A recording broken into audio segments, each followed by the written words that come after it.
Vamos a orar.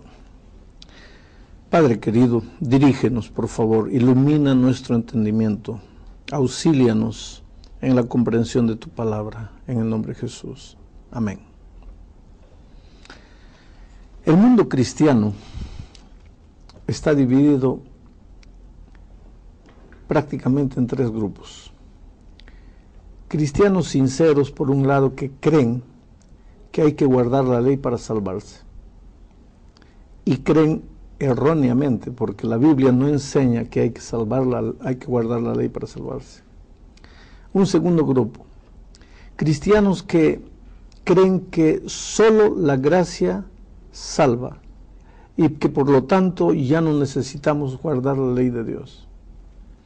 Y ellos están correctos en la mitad, porque realmente somos salvos únicamente por la gracia de Cristo. Guardar mandamientos no nos salva. Pero el hecho de que Cristo nos salva no quiere decir que la ley ya no existe. La ley continúa existiendo. Los 10 mandamientos son eternos. Los principios escritos en las tablas de piedra son eternos. Y hay un tercer grupo de cristianos que por la gracia de Dios han entendido, por el amor, la misericordia divina, han entendido lo que la Biblia dice. Primero, somos salvos únicamente por la gracia maravillosa de Cristo, no por obras, para que nadie se gloríe. Pero ahora que hemos sido salvados por la gracia, debemos vivir una vida de obediencia. ¿Obediencia a qué? A los eternos principios de la ley de Dios. Los principios de la ley de Dios continúan vigentes, están ahí no para salvarnos, sino para servirnos de camino, de orientación, de guía, de espejo, diríamos. Y a propósito de espejo, quiero leerles lo que dice Santiago, capítulo 1, a partir del versículo 22, dice así: pero sed hacedores de la palabra, y no solamente oidores, engañándoos a vosotros mismos. Porque si alguno es oidor de la palabra, pero no hacedor de ella, es semejante al hombre que considera su espejo, en un espejo su rostro natural, porque él se considera a sí mismo y se va y luego olvida cómo era. Mas el que mira atentamente en la perfecta ley de la libertad y persevera en ella, no siendo oidor olvidadizo, sino hacedor de la palabra, éste será bienaventurado en lo que hace. ¿Qué es lo que está diciendo Santiago aquí? Que la ley tiene una función. Y él ilustra la función de la ley. Dice que la ley es como un espejo. ¿Para qué sirve el espejo? Para mostrarte tu realidad. Tú estás con el rostro manchado, no sabes. Mira el espejo. Ahí tú te ves. Ah, mi rostro está manchado. Muy bien.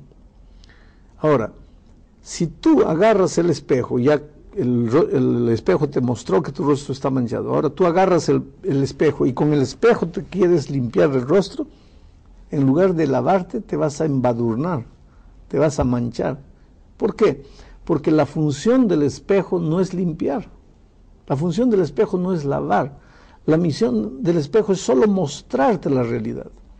¿Quién te va a lavar, quién te va a bañar, quién te va a limpiar? Es la sangre maravillosa de Cristo. Es la gracia de Cristo.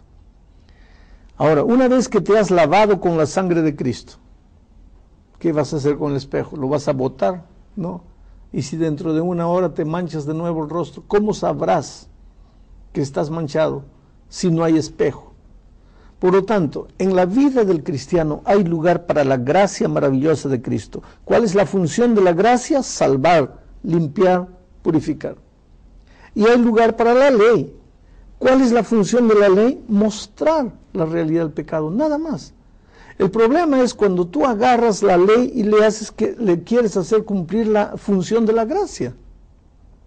O cuando porque aceptas la gracia, piensas que la ley ya no tiene función. Pero es tan simple de entender este asunto. Infelizmente yo no sé por qué tantos cristianos no logran comprender. ¿Alguna pregunta que ustedes tengan? ¿Por qué enfatizar, pastor? Vamos a partir de la ley de Dios. ¿Por qué enfatizar en los 10 mandamientos, por ejemplo, si Dios se resumió en 2? La palabra de Dios nos muestra de que se resumen en 2, amar a Dios y amar al prójimo. Pero ¿por qué enfatizar en los 10 mandamientos? Mira, yo te diría más todavía. La palabra de Dios no resume Mucha gente dice así, los 10 mandamientos ya no existen, ahora solo hay 2 mandamientos, amar a Dios y amar al prójimo. ¿Por qué? Porque Jesús dijo, un mandamiento nuevo os doy, que os améis los unos a los otros. Pero sucede que esos 2 mandamientos nuevos, entre comillas, no son nuevos. Esos 2 mandamientos ya estaban en el Antiguo Testamento. Aquí en Deuteronomio, capítulo 6, versículo 5 dice, y amarás a Jehová tu Dios de todo tu corazón y de toda tu alma y con todas tus fuerzas. Amar a Dios, ahí está. Y en Levítico 19:18, en Levítico 19:18, mira lo que dice, 19:18, no te vengarás ni guardarás rencor a los hijos de tu pueblo, sino amarás a tu prójimo como a ti mismo. Ahora, ¿cómo es que Jesús dijo, un mandamiento nuevo os doy? Si esos 2 mandamientos ya estaban en el Antiguo Testamento. El asunto es el siguiente. Los 10 eternos principios de la ley de Dios, en realidad tú los puedes resumir a 2. Amor a Dios, amor al hombre. Y en realidad tú lo podrías resumir a 1. Amor a Dios. Porque si amas a Dios, vas a amar a tu prójimo. Si amas a Dios, no vas a adulterar, no vas a robar. Si amas a Dios, vas a guardar el sábado. Si amas a Dios, no vas a usar su nombre sin meditar. Si amas a Dios, en fin, vas a adorar solamente a Dios. El asunto es el siguiente. Mucha gente usa ese argumento porque no quiere obedecer. Simplemente porque no quiere obedecer. Y se olvidan lo que Jesús dijo. Si me amáis, guardad mis mandamientos. No guardéis mis mandamientos para salvaros, porque guardar mandamientos no salva. Yo te digo, si me amas, guarda mis mandamientos. Ahora, muchas personas consideran la ley una maldición. Y el propio apóstol Pablo, fíjese en el libro de Gálatas, ya lo tengo aquí, Gálatas capítulo 3, versículo 13, dice que Cristo nos redimió, o nos libertó, o nos rescató, estoy utilizando algunos sinónimos, de la maldición de la ley, hecho por nosotros maldición, porque está escrito, maldito todo el que es colgado en un madero. Cristo nos rescató de la maldición de la ley. Entonces la ley es una maldición, es un yugo, es un ayo.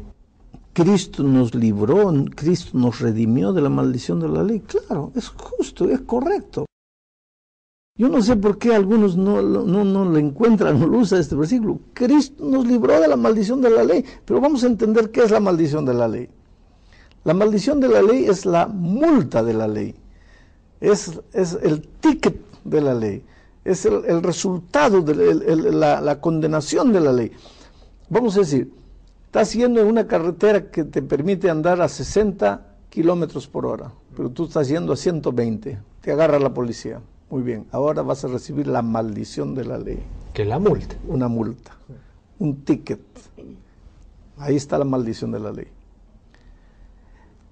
Solo que nosotros no estábamos yendo en una carretera, nosotros estábamos yendo en la vida y cometimos una infracción, la infracción llamada pecado. Y la multa por el pecado, dice, la paga del pecado es la muerte. La muerte es la maldición de la ley.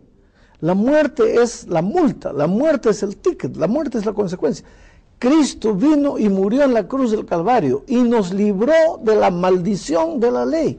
Porque la ley decía, si pasas de aquí mueres. Pasamos, teníamos que morir. Cristo nos libró de la maldición de la ley, pero Cristo no nos libró de la ley. No nos libró del cumplimiento de la ley. No, ni de la ley sigue existiendo. Él solo nos libró de la maldición de la ley. Ahora, si yo creo en Cristo, Él murió en mi lugar. Yo estoy libre de la maldición de la ley, pero no estoy libre de la ley, porque la ley es una ley de libertad, dice Santiago. La ley es el espejo solo para mostrarme. La ley es la que me dice 60 por hora, 40 por hora. Pero yo no me salvo por guardar la ley.